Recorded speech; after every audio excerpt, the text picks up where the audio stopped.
വീണ്ടും ഒരു എപ്പിസോഡിലേക്ക് നിങ്ങൾക്ക് ഏവർക്കും സ്വാഗതം. നമ്മോടൊപ്പം അഡ്വക്കേറ്റ് മനോജ് പി ജോർജ് ഉണ്ട്. നീണ്ട വർഷങ്ങളായി ഡൽഹിയിൽ താൻ പ്രാക്ടീസ് ചെയ്യുന്നു, സുപ്രീം കോടതിയിൽ പ്രാക്ടീസ് ചെയ്യുന്നു. അവിടെയുള്ള തൻ്റെ അനുഭവങ്ങളും മൊത്തത്തിൽ ഇന്ത്യയിലിപ്പം നാം കടന്നുകൊണ്ടുപോയിക്കൊണ്ടിരിക്കുന്ന സാഹചര്യങ്ങളിൽ പലരുടെയും ഉള്ളിൽ ഒരു ചോദ്യവും സംശയവും മുൻവിധിയും എല്ലാം ഉണ്ടെന്ന് എനിക്കറിയാം. മറ്റൊന്നിനെയും കുറിച്ചല്ല. സാധാരണ ഈ ദൈവമക്കൾക്കൊരു ചിന്തയുണ്ട്, നമ്മളൊരു വിക്ടിം മെൻറ്റാലിറ്റി നമുക്കുണ്ട്.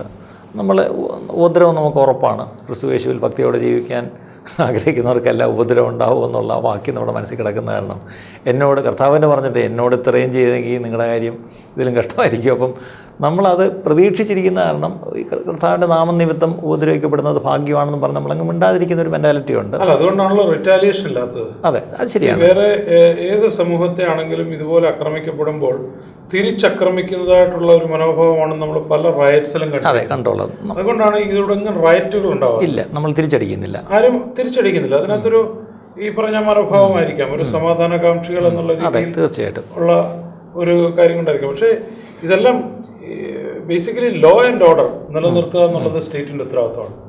ലോ ആൻഡ് ഓർഡർ എന്ന് പറയുമ്പോൾ ലോ ആൻഡ് ഡിസോർഡർ അല്ല, ലോ ആൻഡ് ഓർഡർ ആണ്. There is an order in which society should function. അത് നിലനിർത്തേണ്ട ഉത്തരവാദിത്വം സ്റ്റേറ്റിനുണ്ട്. അതിനേത് എക്സ്റ്റെൻറ്റ് വരെയും സ്റ്റേറ്റ് പോവാൻ ഭരണഘടനാപരമായി അവർ ബാധ്യസ്ഥരാണ്. അവിടെയും ചെറിയൊരു പ്രശ്നം, ഈ സ്റ്റേറ്റ് എന്ന് പറയുമ്പോൾ ചില സ്റ്റേറ്റിലെ ഗവൺമെൻറ് തന്നെ ഈ ക്രിസ്ത്യാനികൾക്ക് അത്ര അനുകൂലമല്ല എന്ന് പറയുമ്പോൾ എന്ത് ചെയ്യും? ക്രിസ്ത്യാനികൾക്ക് അനുകൂലമാണോ അല്ലയോ എന്നുള്ളതല്ല, നമ്മളുടെ മതസ്വാതന്ത്ര്യത്തെ, നിങ്ങളുടെ ഇപ്പോൾ ക്രൈസ്തവരെന്ന് പറയുന്ന ഒരു സമൂഹത്തിന് മതസ്വാതന്ത്ര്യത്തെ ഹനിക്കുന്ന രീതിയിൽ സ്റ്റേറ്റോ അല്ലെങ്കിൽ വേറൊരു വ്യക്തിയോ അല്ലെങ്കിൽ വ്യക്തികളോ ആക്ട് ചെയ്യുകയാണെങ്കിൽ അതിന് എഗൻസ്റ്റ് ഉള്ളത് നിങ്ങളുടെ റൈറ്റാണ്. അത് സ്റ്റേറ്റ് നിർവഹിക്കുന്നില്ലെങ്കിൽ തീർച്ചയായിട്ടും കോടതികളിലേക്ക് പോയേ പറ്റുള്ളൂ, എന്നാലേ അത് നടക്കുകയുള്ളൂ. കോടതി പോലുള്ള മടിക്ക് വേണ്ടി ഇത് സ്റ്റേറ്റ് ചെയ്യുന്നില്ല എന്ന് പറഞ്ഞിട്ട് കാര്യമില്ല. അല്ല, ഒന്നാമത് മടിയല്ല, പലപ്പോഴും ഈ പീഡിപ്പിക്കപ്പെടുന്നവർ വളരെ ന്യൂനപക്ഷമാണ്. പാസ്റ്റർമാരോ അല്ലെങ്കിൽ മിഷണറിമാരോ, അവർക്ക് വലിയ പിടിപാടൊന്നുമില്ല, അവർക്ക് വലിയ സ്വാധീനങ്ങളില്ല, പോലീസിനെ അറിയത്തില്ല, വക്കീലിനെ അറിയത്തില്ല, പിന്നെ എല്ലാം അറിയാമെങ്കിലും പൈസയില്ല, അവർക്ക് സപ്പോർട്ട് ചെയ്യാനൊന്നും ആരുമില്ല. അപ്പോൾ അതുകൊണ്ടൊക്കെ വരുമ്പോഴാണല്ലോ സാധാരണ ഇതിലാരും പോലീസിൽ ചെല്ലാത്തതും. ചെന്നാലും നീതി കിട്ടിയ ചരിത്രം ഒത്തിരി പേർ കാണത്തില്ല. പോലീസിന് പൈസ കൊടുത്തിട്ടാണ് കാര്യങ്ങൾ നടത്തേണ്ടതെന്ന് നിയമത്തിൽ പറയുന്നില്ല. അല്ല, പൈസ കൊടുക്കണ്ട, പക്ഷേ ചെന്നാൽ ഈ പറഞ്ഞ പോലെ കാര്യങ്ങളൊന്നും നേടാനുള്ള ഒരു അത്രയ്ക്കുള്ള ഇൻഫ്ലുവൻസ് ഇന്ന് പലപ്പോഴും ന്യൂനപക്ഷമാണല്ലോ. പ്രത്യേകിച്ച് ഇപ്പോൾ കേരളത്തിലെ കാര്യമല്ല ഞാൻ പറയുന്നത്, സംസ്ഥാനങ്ങളുടെയും നമ്മുടെ ഇന്ത്യ മഹാരാജ്യത്തിൻ്റെ ഒരു വലിയ ശാപമാണ്. കാരണം ഒരു ഇൻഫ്ലുവൻഷ്യൽ അല്ലാത്ത ഒരാൾക്ക് നിയമപരിരക്ഷ കിട്ടുന്നില്ല എന്നുള്ളത് തുല്യത അവകാശപ്പെടുന്ന ഒരു ഭരണഘടനയ്ക്ക് എഗൻസ്റ്റാണ്. എല്ലാവരും നിയമത്തിൽ തുല്യരാണെന്ന് പറയുമ്പോൾ തുല്യത എന്ന് പറയുന്നത് പണക്കാരനും പാവപ്പെട്ടവനും ഒരേപോലെ നീതി നടപ്പാക്കി കൊടുക്കേണ്ട ഉത്തരവാദിത്വം അതാത് സ്റ്റേറ്റിനുണ്ട് എന്ന് പറയുമ്പോൾ അത് സ്റ്റേറ്റിൻ്റെ ഉത്തരവാദിത്വം തന്നെയാണ്. അതിനകത്ത് പണമല്ലൊരു വിഷയം. തുല്യത എന്ന് പറഞ്ഞൊരു ഐഡിയൽ സങ്കല്പമല്ലേ? ഒരു റിയാലിറ്റിയിൽ ശരിക്കും പറഞ്ഞാൽ റിയാലിറ്റി ഉണ്ടല്ലോ. നമ്മുടെ ഒരു തുല്യ മനോഭാവത്തോടുകൂടി കാണുന്നതുകൊണ്ടാണല്ലോ ഇന്നും ഇന്ത്യ ഒരു സെക്യുലർ ഡെമോക്രാറ്റിക് റിപ്പബ്ലിക്കായിട്ട് നിൽക്കുന്നത്. ഇന്ന് ഒരു സ്റ്റേറ്റ് റിലീജിയൻ ഇന്നില്ലല്ലോ. അതെ അതെ, ഇതൊരു വലിയൊരു പോയിൻ്റാണ് അദ്ദേഹം പറയുന്നത്. ഒരു ഇന്ത്യക്ക് ഒരു സ്റ്റേറ്റ് റിലീജിയൻ ഇല്ല. പക്ഷെ പലപ്പോഴും ഈ ക്രിസ്ത്യാനികളെ നാം തന്നെ അത് നമ്മുടെ മനസ്സിലങ്ങ് പതിച്ചിട്ടുണ്ട്. അല്ല, ഇവിടെ ഓൾറെഡി ഒരു സ്റ്റേറ്റ് റിലീജിയൻ ഉണ്ട്.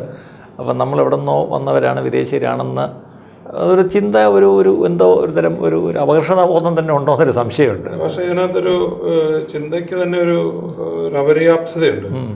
കാരണം വന്ന മനുഷ്യർ പുറത്തുനിന്ന് വന്നതല്ല. അതെ, വന്നത് വിശ്വാസങ്ങളാണ് പുറത്ത്. അതെ അതെ. ഇപ്പം ഈ തിരുവനന്തപുരത്ത് കൊണ്ട് ഇവിടെയുള്ള പല മതസ്ഥരെ എടുത്ത് അവരുടെ ഒരു ജനറ്റിക് പാറ്റേൺ നോക്കുകയാണെങ്കിൽ എല്ലാവരും ഈ പെനിൻസുലാർ ഇന്ത്യയിൽ തന്നെയുള്ള മനുഷ്യരാണ്. അതെ, അവര് വന്നതായിട്ട് ഇവിടെ ആരും എനിക്ക് തോന്നുന്നില്ല പുറത്തുനിന്ന് വന്നവരാരും വന്ന് ഈ പെനിൻസുലാർ ഇന്ത്യയിൽ താമസിക്കുന്നുണ്ടെന്ന് എനിക്ക് തോന്നുന്നില്ല. ഇവിടെ താമസിക്കുന്നവരെല്ലാം തന്നെ ഈ ഇന്ത്യ മഹാരാജ്യത്തിന്റെ ഭാഗമായിട്ടുള്ള ആൾക്കാർ തന്നെയാണ്. അവരെ വ്യത്യാസപ്പെടുത്തുന്നത് അവരുടെ വിശ്വാസാചാരങ്ങളാണ്. അതെ അതെ, ആ വിശ്വാസാചാരങ്ങൾ ഇന്ന് ക്രൈസ്തവനായിരിക്കുന്ന ആൾക്ക് നാളെ ഹിന്ദു ആയിരിക്കുന്ന ആൾക്ക് നാളെ മുസ്ലിം ആയിരിക്കുന്ന ആൾക്ക് സിഖാവാം, അല്ലെങ്കിൽ ഒരു പാഴ്സിയായി മാറാം. ഇങ്ങനെയുള്ള വിവിധ ഓപ്ഷനുകൾക്കും അവൻ അവൈലബിൾ ആണ്. അതെ അതെ. അപ്പം അതുകൊണ്ട് പുറത്തുനിന്ന് വന്നിരിക്കുന്ന വ്യക്തികൾ എന്നുള്ളത് ദക്ഷിണേന്ത്യയെ സംബന്ധിച്ച് നമുക്ക് പറയാനായിട്ട് സാധിക്കും. ഒട്ടും പറ്റത്തില്ല.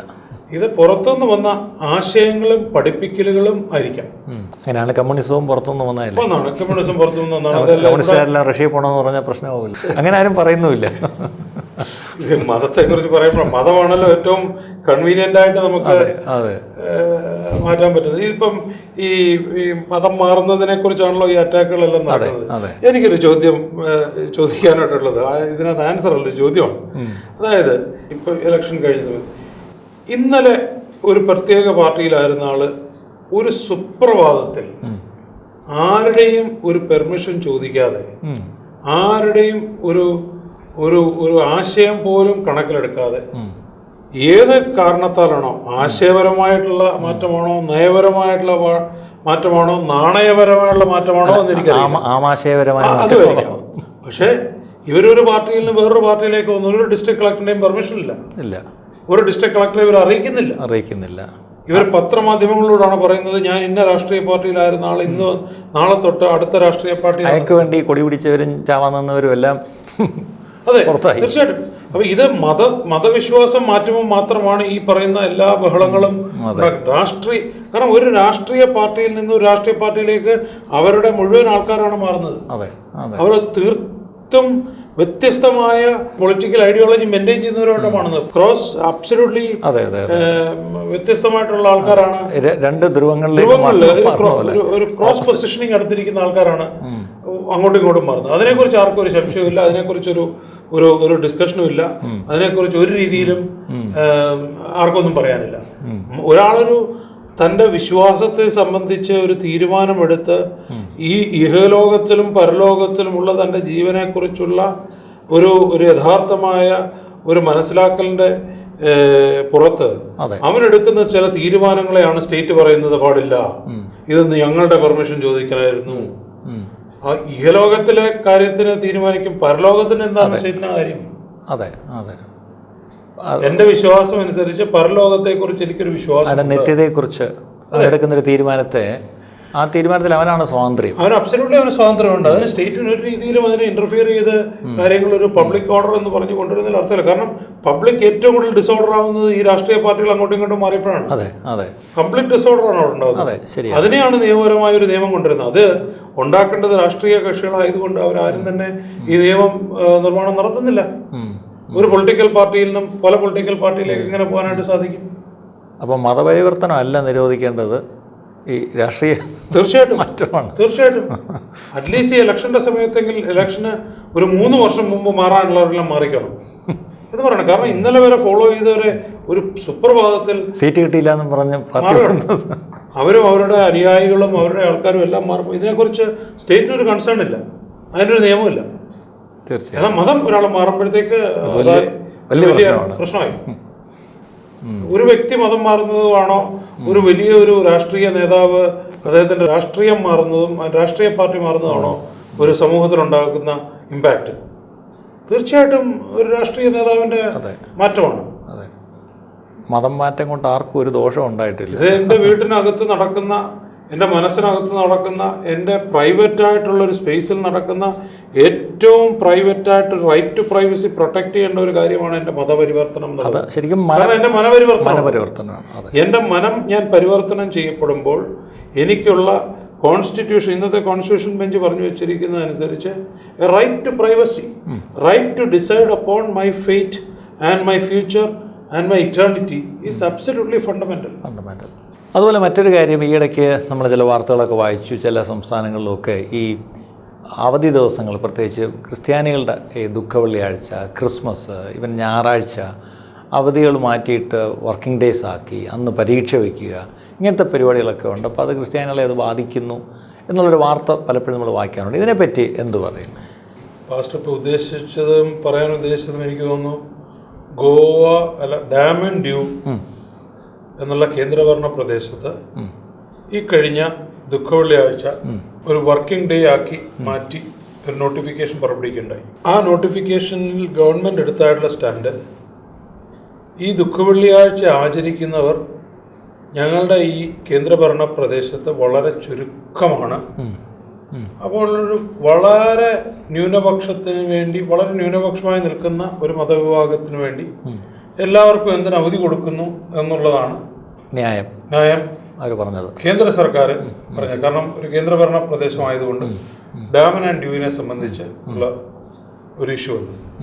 അതിനെ ഒരു ക്രൈസ്തവ വിശ്വാസി ബോംബെ ഹൈക്കോടതിയിൽ ഈ കഴിഞ്ഞ ചോദ്യം ചെയ്തത് പറഞ്ഞത്, ഇത് വർഷങ്ങളായിട്ട് അവധി തന്നെ നൽകിക്കൊണ്ടിരുന്ന ഒരു കാര്യമായിരുന്നു ദുഃഖവെള്ളിയാഴ്ച എന്നുള്ളത്. ഒരു ദുഃഖവെള്ളിയാഴ്ച എന്നെ സംബന്ധിച്ച് ഈസ്റ്ററിനെ പോലെ തന്നെയും ക്രിസ്മസിനെ പോലെ തന്നെയും അത്രയും അല്ലെങ്കിൽ അതിനപ്പുറവും പ്രാധാന്യമുള്ള ഒരു ക്രൈസ്തവ വിശ്വാസ ആചാരത്തിൻ്റെ ഭാഗമായിട്ടുള്ളൊരു ദിവസമാണ് ദുഃഖവെള്ളിയാഴ്ച, വിശേഷ ദിവസമാണ്. അപ്പം എത്ര ആൾക്കാരത് സെലിബ്രേറ്റ് ചെയ്യുന്നു എന്നുള്ളതല്ല, അവിടെ ഉള്ള അത്ര ആൾക്കാർ സെലിബ്രേറ്റ് ചെയ്യുന്നത് കൊണ്ട് അതിനൊരു അവധി കൊടുത്തിരുന്ന ഒരു പാരമ്പര്യത്തിൽ നിന്ന് മാറ്റാനായിട്ട് ഒരു പ്രത്യേക കാരണം ഒന്നും ഗവൺമെൻറ് ഇപ്രാവശ്യം കണ്ടുപിടിച്ചിട്ടില്ല. അങ്ങനെ ഒരു പ്രത്യേക കാരണമില്ലാതെ കഴിഞ്ഞ വർഷങ്ങളിൽ നടന്നുകൊണ്ടിരുന്നതായിട്ടുള്ള ഒരു സിസ്റ്റം, ഒരു അവധി കൊടുത്തിരുന്നതായിട്ടുള്ള സിസ്റ്റം മാറ്റിവെക്കുന്നത് ഒരു മൈനോറിറ്റിക്ക് വേണ്ടി ആയതുകൊണ്ടാണ് മാറ്റിവെക്കുന്നതെന്ന് പറയുന്ന ഗവൺമെൻറ് വാദത്തെ തള്ളിക്കൊണ്ട് ബോംബെ ഹൈക്കോടതി വിധി പുറപ്പെടുവിച്ചു. ഇവർ ഈസ്റ്ററിനെ പോലെ തന്നെയും ക്രിസ്മസിനെ പോലെ തന്നെയും വളരെ ഇമ്പോർട്ടൻ്റ് ആയിട്ട് ക്രൈസ്തവർ ആഘോഷിക്കുന്ന, ക്രൈസ്തവർക്കുള്ളൊരു വിശേഷ ദിവസമാണ് ദുഃഖവെള്ളിയാഴ്ച. അതുകൊണ്ട് നേരത്തെ മുൻകാലങ്ങളിലെ പോലെ തന്നെ പ്രാബല്യത്തിൽ വരുത്തിക്കൊണ്ട് അവർക്ക് പറയുന്നത് ദുഃഖവെള്ളിയാഴ്ച ഒരു അവധിയായി തന്നെ തുടരണം എന്നുള്ള ബോംബെ ഹൈക്കോടതി വിധിയുണ്ടായി. അതുകൊണ്ട് നമ്മൾ ഈ പറയുന്നത് ഇതെല്ലാം ഏതെങ്കിലും രീതിയിലുള്ള ലംഘനങ്ങൾ നടക്കുന്നത് ചിലപ്പോൾ സ്റ്റേറ്റ് മിഷനറിയുടെ തലത്തിലായിരിക്കാം. അതിനെ ഒരു ജുഡീഷ്യൽ തലത്തിലേക്ക് കൊണ്ടുവരേണ്ട ഒരു ഉത്തരവാദിത്വം ഈ വ്യക്തികൾക്കും ഇതുപോലെ അഫക്റ്റഡ് ആയിട്ടുള്ള പാർട്ടീസിനുണ്ട്. അത് കൊണ്ടുവന്നില്ല എങ്കിൽ ഇതിനെ ഒരു സ്വമേധയാ കേസെടുക്കാനായിട്ട് സമയമോ സാഹചര്യമോ അതിനുള്ള ഇൻഫ്രാസ്ട്രക്ചറോ ഒന്നും നമ്മുടെ ഇന്ത്യൻ നീതിന്യായ വ്യവസ്ഥയിലില്ല. നിങ്ങളൊരു പരാതിയുമായി, ഒരു അപേക്ഷയുമായി, ഒരു റിട്ടുമായിട്ടൊക്കെ കോടതിയിൽ സമീപിക്കുമ്പോൾ കോടതിയുടെ മുമ്പിൽ വരുന്ന ഒരു വിഷയത്തെക്കുറിച്ച് ഒരു തീരുമാനം പറയുകയാണ് ഉണ്ടായിട്ടുള്ളത്. അല്ലാതെ ആകെ നിങ്ങൾക്കുണ്ടാകുന്ന ഒരു പ്രശ്നമാണെന്ന് മനസ്സിലായിക്കൊണ്ട് സ്വമേധയാ കേസെടുത്തൊന്നും ഒരു കോടതിയും ഇന്നത്തെ സാഹചര്യത്തിൽ ഇന്ത്യയുടെ പോപ്പുലേഷനും ജഡ്ജ് പോപ്പുലേഷൻ റേഷ്യോ ഒക്കെ വെച്ച് നോക്ക് ചെയ്യാനായിട്ട് വളരെ ബുദ്ധിമുട്ടാണ്. അതുകൊണ്ട് അഫക്റ്റഡ് ആയിട്ടുള്ള പാർട്ടി, അത് വ്യക്തിയാവാം, ഒരു ഗ്രൂപ്പ് ഓഫ് പീപ്പിൾ ആവാം, ഒരു സഭയാവാം, ഒരു പ്രത്യേക മതവിശ്വാസ സംഘടനകളാവാം, ആർക്കും തന്നെ കോടതിയെ സമീപിക്കാവുന്നതാണ്. അതുപോലെ സമീപിച്ചതാണല്ലോ ഇപ്പം ഡാമൻ ആൻഡ് ഡ്യൂവിൽ നടന്ന ദുഃഖവെള്ളിയാഴ്ചയുടെ വിധിയെ സംബന്ധിച്ച് നടന്നത്. ഒരു അഫക്റ്റഡ് ആയിട്ടുള്ള പാർട്ടി പറഞ്ഞു, യെസ്, ഞങ്ങൾക്ക് ഇത്ര നാളും ഉണ്ടായിരുന്നതായിട്ടുള്ള ഒരു ആനുകൂല്യത്തെ ഗവൺമെൻറ് ഒരു റീസണും കൂടാതാണ് വിഡ്രോ ചെയ്തിരിക്കുന്നത്. അതുകൊണ്ട് ഞങ്ങൾക്കത് മുൻകാലത്തിൽ നടന്നിരുന്നത് പോലെ തന്നെ ഞങ്ങൾക്കിത് പ്രാബല്യത്തിൽ വരുത്തണമെന്ന് പറഞ്ഞപ്പോൾ ബോംബെ ഹൈക്കോടതി പറഞ്ഞു, നിങ്ങൾ പറയുന്നത് സത്യമാണ്, പറയുന്നത് പോസിറ്റീവായൊരു നീക്കോടെ നടന്നു. അപ്പോൾ ഒരു കരയുന്ന കുഞ്ഞിനെ പാലുള്ളൂ എന്ന് പറയുന്ന പോലെ ശരിക്കും ഇത് പലപ്പോഴും നമ്മൾ മിണ്ടാതിരിക്കുന്നതാണ് നമുക്ക് ലഭിക്കേണ്ട പല ആനുകൂല്യങ്ങളോ അല്ലെങ്കിൽ ഈ പറഞ്ഞ പോലെ ചില കാര്യങ്ങൾ നമുക്ക് കിട്ടാതെ പോകുന്നതിന് കാരണം. ക്രിസ്ത്യാനികൾ പൊതുവെ രാജ്യത്തോട് ലോയലല്ല, അതുകൊണ്ട് അവരെ സൂക്ഷിക്കണം അല്ലെങ്കിൽ അവർക്ക് ആനുകൂല്യങ്ങളൊന്നും കൊടുക്കണ്ട എന്ന പോലുള്ള ചില പരാമർശങ്ങൾ ചില നേതാക്കന്മാർ ചെയ്തതായിട്ടൊക്കെ ഇടയ്ക്ക് വാർത്തകൾ നമ്മൾ വായിക്കുകയുണ്ടായി. അത് എന്താണ്? നമ്മൾ ക്രിസ്ത്യാനികൾ ഒരിക്കലും ദേശവിരോധികളോ വിരുദ്ധരോ ഒന്നും അല്ലല്ലോ. പക്ഷേ എന്തുകൊണ്ട്, അല്ലെങ്കിൽ ഏതെങ്കിലും തരത്തിൽ അങ്ങനൊരു ചിത്രം നമ്മൾ പുറത്ത് കൊടുക്കുന്നുണ്ടോ നമ്മൾ? പക്ഷേ ഇത് ഒരു നിയമവിരുദ്ധമായി ഒരാൾ ചെയ്യുന്ന ഒരു കാര്യത്തിനെക്കുറിച്ച് ഒരു ഉത്തരവാദിത്തോടു കൂടി അതിനൊരു ഉത്തരം പറയാന്നുള്ളത് തന്നെ എൻ്റെ ഒരു ഉത്തരവാദിത്തമല്ല. What is being said illegal, I need not justify it, or I cannot justify it also. ഈ പറഞ്ഞതെല്ലാം തന്നെ ഒരു ആൻറ്റി നാഷണൽ ഇൻട്രസ്റ്റ് ആണ്. ഒരു നേഷൻ എന്നുള്ള കോൺസെപ്റ്റിന് എഗൻസ്റ്റ് ആയിട്ട് സംസാരിക്കുന്നവർക്ക് മാത്രമേ ആ രീതിയിൽ സംസാരിക്കാനായിട്ട് സാധിക്കുകയുള്ളൂ. Democracy is rule of the people, by the people, for the people. അതിൻ്റെ ഫോം ഓഫ് ഗവൺമെൻറ് ഒരു majority shall form the government എന്ന് മാത്രമേ ഉള്ളൂ. പക്ഷേ it is a government of the people, by the people and for the people എന്ന് പറയുമ്പോൾ people എന്ന് പറയുമ്പോൾ not only the majority people, it even include minority people also. അതെ, vote കൊടുത്തവരും കൊടുക്കാത്തവരും. ഒരാൾ ജയിച്ചു കഴിഞ്ഞാൽ, ഒരു മെജോറിറ്റി കാൻഡിഡേറ്റ് വോട്ട് നേടി ഒരാൾ ജയിച്ചു കഴിഞ്ഞാൽ അയാൾ സിർഫ് ഒരു മെജോറിറ്റിയെ തന്നെ ജയിപ്പിച്ച ആ കോൺസ്റ്റിറ്റ്യുവൻസിയിലെ മെജോറിറ്റിയുടെ മാത്രം എം പി അല്ല, ആ ഒരു കോൺസ്റ്റിറ്റ്യുവൻസിയുടെ മൊത്തം എം പി ആണ്. തീർച്ചയായിട്ടും തനിക്ക് എഗൻസ്റ്റ് ആയിട്ട് വോട്ട് ചെയ്തവരുടെയും എം പി ആണ്. അതാണ് ജനാധിപത്യത്തിന്റെ ഒരു ഭംഗി എന്ന് പറയുന്നത്. ഈ പറയുന്ന സ്റ്റേറ്റ്മെന്റുകളെല്ലാം തന്നെ ജനാധിപത്യ വിരുദ്ധവും ഭരണഘടനാ വിരുദ്ധവും നിയമവിരുദ്ധവും വിവരക്കേടുമാണ്. തീർച്ചയായിട്ടും അങ്ങനെ ചില പരാമർശങ്ങൾ ഇടയ്ക്ക് വായിക്കുകയുണ്ട്. M P is not an M P of the people who voted for him, he is the M P of the constituency. അതുകൊണ്ടാണ് ഇവരുടെ ഒരു സത്യപ്രതിജ്ഞാ ചടങ്ങിൽ പറയുന്നത്, ഞാൻ നിയമത്തോടും ഇന്ത്യൻ ഭരണഘടനയോടും കൂറ് പുലർത്തുമെന്നും നിയമ സാധുതകളും നിയമങ്ങളും നിലനിർത്തുമെന്നും അവർ സത്യപ്രതിജ്ഞ ചെയ്യുന്നത്. ആ സത്യപ്രതിജ്ഞാ ലംഘനമാണ് ഈ പറയുന്നത്. തീർച്ചയായും അതൊരിക്കലും ആ രീതിയിൽ ഒരു ലാഘവത്തോടെ നമ്മൾ കാണുന്നത് ശരിയല്ല. ആ അത് പറഞ്ഞത് ഒരു സിറ്റിംഗ് എം പി ആണെങ്കിൽ ഒരു സത്യപ്രതിജ്ഞാ ലംഘനത്തിന് അദ്ദേഹത്തിന് കേസ് കൊടുക്കണമെന്നുള്ള അഭിപ്രായക്കാരാണ് ഞാൻ. പക്ഷേ ഇങ്ങനെയുള്ളൊരു പരാമർശങ്ങൾ അധികം ആളുകൾ വരുന്നു എന്നുള്ള സത്യം തന്നെയാണ്. അതൊട്ടും നമുക്ക് യോജിക്കാൻ കഴിയുന്നില്ല. അത് അസത്യമാണ്, അത് ശരിയല്ല. അത് ഒന്നാമത്തെ കാര്യം. നമ്മൾ ക്രിസ്ത്യാനികൾ ഒരിക്കലും ദേശത്തോട് ലോയലല്ലാത്ത ഒരു സമീപനം നമ്മൾ എടുക്കാറില്ല. അക്കാര്യത്തിലൊക്കെ നമുക്ക് വളരെ ബോധ്യമുള്ള കാര്യമാണ്. അല്ല, വേദപുസ്തകം വളരെ വ്യക്തമായിട്ട് അതിനെക്കുറിച്ച് പറഞ്ഞു. നിങ്ങളുടെ നേരത്തെ വായിച്ചതുപോലെ തന്നെ നിങ്ങളുടെ നേതാക്കന്മാർക്കും രാജാക്കന്മാർക്കും വേണ്ടി നിങ്ങൾ പ്രാർത്ഥിക്കുവിൻ. അതെ, അവർക്ക് വേണ്ടി സ്തോത്രം ചെയ്യണം, യാചന കഴിക്കണം, പക്ഷപാതം കഴിക്കണം. വി ഷുഡ് ഇൻറ്റർസീഡ് ഫോർ ദം എന്ന് തന്നെയാണ്. അപ്പം അതൊരിക്കലും ഡിസ്ലോയലായിട്ടുള്ള ഒരു അവസ്ഥാവിശേഷമല്ല അതിനകത്ത് കാണുന്നത്. തീർച്ചയായിട്ടും ഞാൻ പറയുന്നത് ക്രിസ്ത്യാനികളെ സംബന്ധിച്ച് ഒരു ഡ്യുവൽ സിറ്റിസൺഷിപ്പ് ഉള്ളവരാണ്. അതെ, one is citizens of India, another is a citizen which you are aspiring to be in your eternity. നിത്യതയിലുള്ള നിന്റെ രാജ്യത്വത്തിന് വേണ്ടിയുള്ള നിന്റെ ഇപ്പോൾ ഉള്ള രാജ്യത്തിന്റെ പൗരനായിരുന്നുകൊണ്ട് നീ ചെയ്യുന്ന നിന്റെ വിശ്വാസ ജീവിതത്തിന് അധിഷ്ഠിതമായി നിന്റെ നിത്യതയിലുള്ള പൗരത്വം നീ ഉറപ്പാക്കുന്നു എന്നുള്ള ഒരു അവസ്ഥാവിശേഷമാണ് ക്രൈസ്തവ ജീവിതം. അപ്പം ഇതിനകത്തൊരിക്കലും നിഷേധിക്കാൻ, ഇതൊരിക്കലും രാജ്യത്തെയും താൻ ജനിച്ച രാജ്യത്തെയും താൻ ജീവിക്കുന്ന രാജ്യത്തെയും തള്ളിപ്പറഞ്ഞുകൊണ്ട് ഒരു ക്രൈസ്തവ വിശ്വാസിക്ക് നിലനിൽക്കാനായിട്ട് സാധ്യതയുള്ള പറ്റത്തില്ല. ഈ ചർച്ചയുടെ അവസാനത്തേക്ക് വരികയാണ്. നമുക്കറിയാം, വചനത്തിൽ നാം വായിക്കുന്നത് നാം ഇവിടെ അന്യരും പരദേശികളുമാണ്, ശരിയാണ്. പക്ഷെ അതേ സമയത്ത് ഒരിക്കലും നമ്മൾ ഈ രാജ്യത്ത് ജീവിക്കുമ്പം രണ്ടാംകിട പൗരന്മാരൊന്നും അല്ല. നമ്മളെല്ലാവരും ഭാരതീയരാണ്. നമ്മൾ നമ്മുടെ ദേശത്തെ സ്നേഹിക്കുന്നു. അധികാരത്തിലിരിക്കുന്നവർ ആര് തന്നെയായാലും അവർക്ക് വേണ്ടി നമ്മൾ സ്തോത്രം ചെയ്യുവാനും പ്രാർത്ഥിക്കുവാനും നാം കടപ്പെട്ടവർ തന്നെയാണ്. അപ്പം നമ്മൾ വസിക്കുന്ന ദേശത്തിൻ്റെ നന്മ കാണണമെന്നെങ്കിൽ തീർച്ചയായിട്ടും നമ്മൾ വളരെ പ്രാർത്ഥിക്കണം. ദൈവമക്കൾക്കൊരു വലിയ ഉത്തരവാദിത്വമുണ്ട്. നമ്മളെല്ലാത്തെയും അടച്ചു കുറ്റം പറഞ്ഞിട്ട് കാര്യമില്ല. വളരെ പ്രാർത്ഥിക്കേണ്ടവരാണ് നമ്മൾ. പക്ഷേ ആ ഒരു കാര്യം നമ്മൾ അത്രത്തോളം ചെയ്യുന്നുണ്ടോ എന്നൊന്ന് നമ്മൾ ചിന്തിക്കുന്ന കൊള്ളാം. പ്രത്യേകിച്ച് ഈ ഇലക്ഷനൊക്കെ വരുമ്പോൾ ഒത്തിരി പ്രാർത്ഥിക്കുന്നത് ഞാൻ കാണാറുണ്ട്. ഇപ്പം കഴിഞ്ഞ ഇലക്ഷൻ കഴിഞ്ഞപ്പം എല്ലാവരും മുമ്പൊക്കെ എന്തോ ഒരു പ്രാർത്ഥനയായിരുന്നു. പക്ഷേ ഇലക്ഷൻ കഴിയുമ്പം പിന്നീട് പ്രാർത്ഥന ഉണ്ടോ എന്നൊരു സംശയമുണ്ട്. നമുക്ക് ഇലക്ഷൻ വരുമ്പോൾ ഓരോരുത്തർ ഭരണത്തിൽ വരുമ്പോവും, പക്ഷേ നമ്മൾ നിരന്തരം നമ്മളായിരിക്കുന്ന ദേശത്തിന് വേണ്ടിയും ഭരിക്കുന്ന ആര് തന്നെയായാലും, നമുക്ക് ഇഷ്ടപ്പെട്ടവരായാലും ഇഷ്ടപ്പെടാത്തവരായാലും അവർക്ക് വേണ്ടി പ്രാർത്ഥിക്കണം, അവർക്ക് വേണ്ടി പക്ഷപാതം ചെയ്യണം, സ്തോത്രം ചെയ്യണം, യാചന കഴിക്കണം എന്നുള്ളത് അപ്പോസ്തലന്മാർ നമ്മളെ പഠിപ്പിച്ചത് അതൊരു വളരെ ഗൗരവമുള്ള കാര്യം തന്നെയാണ്. അതിന് നമുക്ക് എല്ലാവർക്കും ദൈവം കൃപ തരട്ടെ എന്നുള്ള പ്രാർത്ഥനയോടുകൂടെ ഈ എപ്പിസോഡോട് അവസാനിപ്പിക്കുന്നത്. നിങ്ങളെല്ലാവരും സമൃദ്ധിയായിട്ട് അനുഗ്രഹിക്കുമാറാകട്ടെ.